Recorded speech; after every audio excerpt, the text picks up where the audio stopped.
hinihintay lang natin. Meron pa pong nating dalawang sites na nagiging sa atin. So hinihintay lang natin ng maayos. Kaya binigyan natin ng manap para inig. Mga kapatid, hinihinig namin. Medyo makasempon na ulit tayo dito. Alam namin kanina pa kayo tayo. Lapit na kayo. Dahil 3:30 exam sisimulan. Ito ating mga sasabihin at mga panawagan ng program. Pero bago ang kakatayan ay kaya kami nagsalita ay ipinasasabi po ng kapatid na Eduardo Manalo ang kaniyang pagbati sa ating lahat.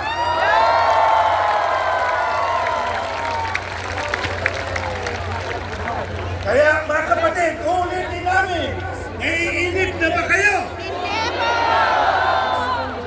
Tutuloy na natin, hintayin natin, magpapalabas ng kaunti para wag naman magkaroon ng itong pagitan na ako ng ginagawa.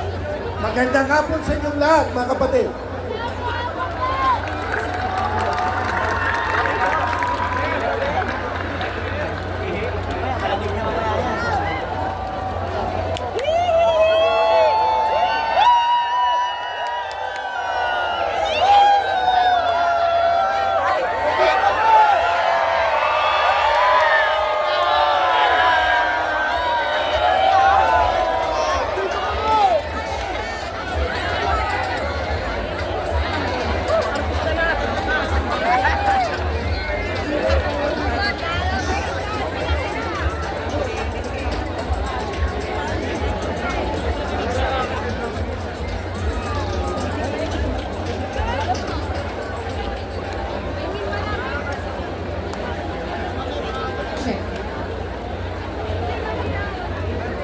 We would like to welcome and thank our guests po, Senator Francis Tolentino, Congressman Rodante Marcoleta, Senator Robin Padilla, Mayor Hani Lacuna, Vice Mayor Yun Servo Nieto, Senator Ronald Bato de la Rosa,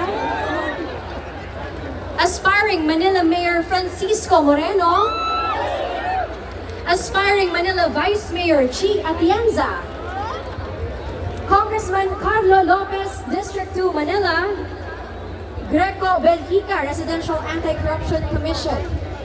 Also po, Nueva Ecija Vice Governor Anthony Umali, Board Member Dindo Daisico,